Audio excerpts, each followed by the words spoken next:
जय अम्बे स्टूडेंट्स। सो आज का हमारा जो टॉपिक है चैप्टर नंबर 6 का, that is complex permanent tissue. इसके पहले हमने सिंपल देख लिया है। अगर सिंपल सही से समझ आया है तो इस कॉम्प्लेक्स को हम पढ़ पाएंगे, क्योंकि कोई भी चीज़ जब कॉम्प्लेक्स होती है ना, वो कहीं ना कहीं सिंपल चीज़ से बनी है। देख लो, अगर मानते नहीं हो डेफिनेशन देखो, a collection of different types of cells performing a common function. अब सिंपल में क्या था, एक टाइप के सेल्स एक जैसे एक ही काम कर रहे थे, थोड़ा बहुत शेप में थोड़ा चेंजेस था, बट बाकी काम सेम और दिख भी सेम रहे, ओरिजिन भी सेम था, कुछ ज़्यादा डिफरेंस था नहीं। यहाँ पे क्या हो रहा है, एक collection of different types of cell, different types of cell, वो चाहे ओरिजिन उसका सेम हो, ओरिजिन कुछ, यहाँ पे सेल्स अलग है, उसका काम क्या है, फंक्शन, कुछ एक फंक्शन को परफॉर्म करना। वो किसी भी तरीके से करेंगे, पर वो फंक्शन परफॉर्म करके देंगे, साथ में काम करेंगे और अच्छा सा हमें रिजल्ट भी देंगे। इसलिए हम इसको बोलते हैं कॉम्प्लेक्स, क्योंकि यहाँ पे एक से ज़्यादा चीज़ इन्वॉल्व है, तब हम उसको कहते हैं कॉम्प्लेक्स। हमने कॉम्प्लेक्स के अंदर दो चीज़ देखी थी, that is xylem and phloem. जब भी आप जाइलम एंड फ्लोएम को एक साथ बात करते हो ना, ओके, ज़्यादातर ये साथ में ही होते हैं, तो हम बोलते हैं वास्कुलर बंडल, या फिर एक ऐसा बंडल जिसमें दोनों है, जाइलम भी है फ्लोएम भी है। अब ये इसलिए ज़्यादा इम्पोर्टेंट है क्योंकि एक लाता है पानी और एक लाता है खाना, है ना। अगर सिर्फ खाना आया बिना पानी के कुछ नहीं होगा, और सिर्फ पानी आया बिना खाने के कुछ नहीं होगा। So most of the time, almost all the time you will find both of them together. बस फर्क कितना है कि जाइलम सिर्फ यूनी डायरेक्शनल है। आप बोलोगे सर ऐसा कैसा? यूनी डायरेक्शनल मतलब from roots to all the parts of the plant above it. नीचे से, रूट से वो स्टेम तक पानी पहुंचा सकता है, वो ब्रांचेस तक पहुंचा सकता है, वो लीफ तक पहुंचा सकता है, बट पानी कभी लीफ से वापस रूट्स तक आएगा नहीं, ठीक है। तो वो उसका डायरेक्शन क्या हो जाएगा, flow of direction is only unidirectional, that is from bottom to the top. जबकि फ्लोएम सब जगह ट्रांसफर कर सकता है, नीचे से अपने साइड वाले को, अपने ऊपर वाले को, अपने नीचे वाले को। अब वो नीचे क्यों खाना पहुंचाएगा, देखो फ्लोएम जो है, रूट्स जो होते हैं, ओके, रूट्स में फोटोसिंथेसिस नहीं होते बिकॉज दे आर अंडरग्राउंड। अगर फोटोसिंथेसिस नहीं होगा तो खुद से खाना कैसे बना पाएंगे? तो खाना तो लीफ को प्रोवाइड करना पड़ेगा, और उस खाना बनाने के लिए जो पानी चाहिए वो रूट के पास है, तो रूट वहाँ से पानी लेके लीफ को देगा, खाना बनेगा और खाना उसके लिए आ जाएगा। I hope you understand that. Now let's talk about xylem first, then will talk about phloem. दोनों के बारे में देखते हैं, थोड़ा सिंपल तरीके से देखेंगे। और मैंने थोड़ा सा टेक्स्ट बुक के बाहर का भी डाला है, क्योंकि टेक्स्ट बुक की लैंग्वेज क्या है, थोड़ा सा आपको कंफ्यूजिंग कर रही है। वो परफेक्ट है, we are not saying the textbook is not okay, it is perfect, but let's just simplify the language of the textbook. Now xylem mainly responsible for the conduction of H2O। मैंने बोला mainly, main काम इसका है, तो और कुछ भी काम करता होगा ना, अभी देखते हैं कौन सा काम करता है। पर मेनली आपको पता चल गया कि इसका मेन फंक्शन क्या है, कि पानी को किसी भी तरीके से वो नीचे से रूट से लेके लीफ तक पहुंचा दे। Second function, it provides mechanical support. Mechanical support तो डेड सेल ज़्यादा पहुंचाता है, राइट। ये तो कॉम्प्लेक्स टिश्यू है, तो ये कैसे मैकेनिकल टिश्यू कैसे पहुंचा रहा है mechanical support, right. Let's see. पहले तो xylem and phloems are primary as well as secondary in origin, मतलब apical meristematic and lateral meristematic दोनों से डेवलप होता है, उससे कोई फर्क नहीं पड़ता, पर वो डेवलप होता है। But xylem is composed of 4 types of cells. मैंने बोला ना, a collection of different types of cells. Tracheids, trachea जिसको हम vessels बोलते हैं, xylem fibers and xylem parenchyma, मतलब वो parenchyma जो xylem में बने, क्योंकि मैंने तब बात की थी कि parenchyma can be differentiated into some other cells. This is the example. The parenchyma. So we used to use the term that is xylem parenchyma. यहाँ पे हमने ये word क्यों use किया, xylem parenchyma, क्योंकि it is has been developed from the parenchyma। और ये बहुत ज़्यादा interesting है, क्यों? ये xylem fibers, trachea that is vessels और tracheids सब के सब dead cell है। and dead cell क्या करता है? हाँ, xylem tissue जब मर जाता है फिर भी अपना काम शुरू रखता है, that is unidirectional flow of water चालू रखता है। आप बोलोगे कैसे?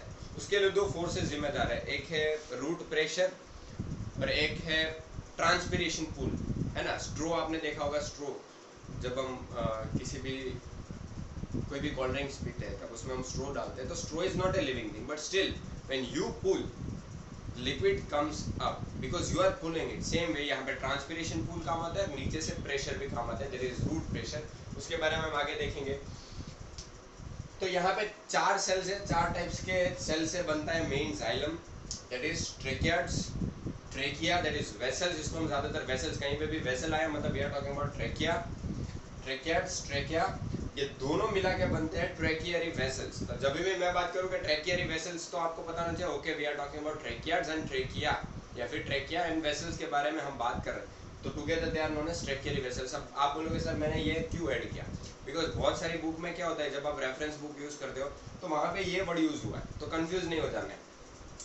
फिर आता है जाइलम फाइबर एंड लास्ट में आता है xylem parenchyma. They all are different types of cells, but the most important thing to be remembered is is xylem trachea vessels, या ट्रेकिया या फिर वेसल्स, या फिर आप कह सकते हो ये tracheids, they all are dead cells. Only xylem parenchyma is living cell. I hope you understand. Let's see something else. Terms which are related directly with this xylem and its importance. First formed xylem is known as protoxylem, and later first के बाद जो develop होने वाले xylem है उसको कहते हैं मेटाxylem. Confusion कुछ नहीं है. पहले xylem बना वो xylem को हम बोलेंगे प्रोटोxylem. प्रो आगे वाला इनिशियल स्टेज का, यही जाइलम धीरे धीरे बड़ा होता जाएगा, metaxylem, right. So nothing to be get confused. First form xylem is protoxylem, once it gets mature the later form xylem is known as metaxylem. अब देखो ये प्रोटोजाइलम और मेटाजाइलम में क्या फर्क है. आप जब रूट्स देखोगे, स्टेम्स देखोगे, आप आगे डायग्राम देखोगे, ऐसे गोल कटिंग है उसमें बहुत सारे सेल्स है, वो अरेंजमेंट है, उसके बारे में जब हम देखेंगे तब मैं आपको बताऊंगा. Depending on the position of the protoxylem, see vascular bundle मतलब कि जाइलम एंड फ्लोएम सबसे ज्यादा इंपॉर्टेंट रोल प्ले करता है. अगर ये दोनों नहीं है प्लांट नहीं कुछ कर सकता, ना ही बड़ा हो सकता है, ना ही खाना खा सकता है, ना ही जिंदा भी नहीं रह सकता. तो ये बहुत ज्यादा इंपॉर्टेंट है. कौन? हमारा जाइलम एंड फ्लोएम. तो व्हाट हैपेंस, ये दोनों ज्यादा इंपॉर्टेंट है और सब जगह पाए जाते हैं, तो इनको बीच में रहना पड़ता है. ये बीच में है, they are found in center part. But roots में इनकी अरेंजमेंट अलग है. किसकी? जाइलम एंड फ्लोएम की. स्टेम में इनकी अलग है, अलग प्लांट्स में अलग है. तो depending on the position of the protoxylem inside the stem और it may be root, it depends, और इट इज ऑफ 3 टाइप्स. इसको हम कहते हैं आर्क, मेनार्क, मेजार्क, एक्सार्क. तो depending on the position of the protoxylem, protoxylem क्यों? क्योंकि सबसे पहले वही डेवलप होता है. उसकी जो पोजीशन है उससे पता चलेगा कि यहाँ से ये ग्रो होना शुरू हुआ है, फिर वो कहीं पे भी डाइवर्ट करें. हम देखते हैं आगे क्यों. तो पोजीशन ऑफ द प्रोटोजाइलम कैसे हो सकती है? तो फर्स्ट इज एक्सार्क, जिसको आप कहते हैं सेंटीपिटल फोर्स. ऐसे याद रख सकते हो. एक्सार्क मतलब क्या? Xylem mature from outside to inside. नहीं समझे? मैं समझाता हूँ. जाइलम जो होगा ना, प्रोटोजाइलम पहले बाहर के साइड होगा. मान लो ये गोल सर्कल है, ये गोल सर्कल में बाहर के साइड जो पेरिफेरल रीजन है ना, वहां पे जाइलम होगा. पहले वो मैच्योर होना शुरू होगा, तब दूसरा जाइलम उसके नीचे डेवलप होगा. ऐसे करते करते वो सेंटर तक आने की कोशिश करेंगे. तो जैसे पहला डेवलप हुआ, मैं यहाँ पे ड्रॉ करके दिखाता हूँ आपको. मान लो मैंने ये किसी का ट्रांसेक्शन लिया, स्पेशली रूट्स का, और यहाँ पे है हमारा वास्कुलर बंडल, मतलब वो चीज जहाँ पे वास्कुलर बंडल मतलब पता है जहाँ पे जाइलम एंड फ्लोएम होंगे. तो यहाँ पे डेवलपमेंट होगा पहले प्रोटोजाइलम का, राइट. ये प्रोटोजाइलम फिर बड़ा होगा, क्योंकि हमें पता है मैच्योर होगा. तो ये बड़ा होगा ना, तब साइड में बाजू में दूसरा ये प्रोटोजाइलम आएगा. फिर वो धीरे धीरे बड़ा होगा, तब एक और आ जाएगा बीच में. तो आप देखोगे बाहर के साइड आपको बड़े बड़े जाइलम दिखेंगे, बीच में छोटे, और सबसे बीच में और भी ज्यादा छोटे. तो xylem mature from outside to inside. आप क्या देखोगे? Protoxylem lies outside. क्यों? क्योंकि फर्स्ट फॉर्म जाइलम कहाँ पे थे? मैंने बोला the first form xylem is protoxylem. तो फर्स्ट यहाँ पे बना, फिर यहाँ पे, फिर यहाँ पे. तो first form xylem is here, and then the development is taking place in the center. So outside of the vascular bundle आप कह सकते हो, the xylem which we see, protoxylem lies outside. This kind of arrangement is seen in the exarch. Same उसका उल्टा, उसको कहते हैं end arch. ये हमें stem में देखने को मिलता है. क्या होता है, एंडा जो है ना, xylem matures from inside.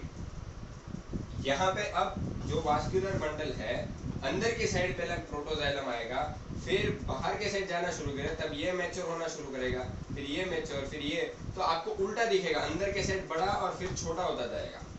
So xylem matures from inside to outside, so protoxylem lies inside, क्योंकि जहाँ पे वो डेवलप होगा वही तो जाके मैच्योर होके मेटाजाइलम बनेगा, राइट। इसको हम कहते हैं सेंट्रीफ्यूजल। इसको हम क्या कहते हैं, सेंट्रीफ्यूजल फोर्स, मतलब centrifugal force and centripetal force के बारे में ऑलरेडी आपको पता है। और तीसरा है मेनार्क, सॉरी मिजार्क, मिजो बीच वाला कह सकते हो आप इसको। It is a protoxylem lies between metaxylem. Protoxylem जो है ना वो लाइज करता है बिटवीन मेटाजाइलम। मान लो ये है प्रोटोजाइलम और बीच में यहाँ पे होगा मेटाजाइलम, सॉरी उल्टा, sorry this is our metaxylem, बीच में होगा प्रोटोजाइलम और बीच से डेवलप होते जाएंगे जाइलम। तो जिस तरीके से डेवलप होते जाएंगे बाहर और बढ़ता जाएगा और जाइलम बड़ा होता जाएगा। अब इतना बड़ा नहीं होता है, मैं तो सिर्फ एक छोटा सी चीज का जूमिंग पार्ट दिखा रहा हूँ ताकि ये वीडियो है तो आप अच्छी तरीके से देख पाओ। ओके, फिर एक और वर्ड आता है, देखो एक चीज मैंने आपको बताया था कि जाइलम जो है वो प्राइमरी से भी डेवलप होता है और सेकेंडरी ग्रोथ में भी डेवलप कर लेता है। इसका रीजन क्या है कि जब ट्रंक जो है वो बड़ा हो जाएगा तो अब पानी का फ्लो थोड़ा ज़्यादा चाहिए होगा, इसलिए फिर उसको बाद में भी ग्रो तो करना ही है। सेकेंड चीज एक है सेकेंडरी जाइलम। देखो ये एक ऐसा जाइलम है, it is derived from the cambium during the secondary growth. अब जो कैम्बियम होता है ना, अब आप बोलोगे सर व्हाट इज कैम्बियम, आगे देखते हैं, अभी कंफ्यूज मत करो अपने आप को, पर ये चीज़ याद रख लेना आगे जाके आएगी कि कैम्बियम जब सेकेंडरी ग्रोथ हो रहा है, जब मोटा हो रहा है ट्रंक, ठीक है, तब उसमें भी जाइलम चाहिए होंगे। उसमें से जो जाइलम ग्रो होते हैं उसको हम ज़्यादातर क्या कहते हैं, सेकेंडरी जाइलम। ओके, और कुछ कंफ्यूजन वाली बात नहीं है, ये जाइलम भी अगेन 4 टाइप में से कुछ भी हो सकता है। इनिशियल में तो जाइलम पैरेन्काइमा ही होगा, फिर वो धीरे धीरे डेड सेल हो जाएगा और फिर हमें 4 डिफरेंट टाइप्स के सेल्स दिख जाएंगे। I made simplified the NCERT language for the understanding purpose. If you still have doubt, you can contact to the branch or to the me directly. Okay, students, have a good day. Have a good day. Have a good day. Take care.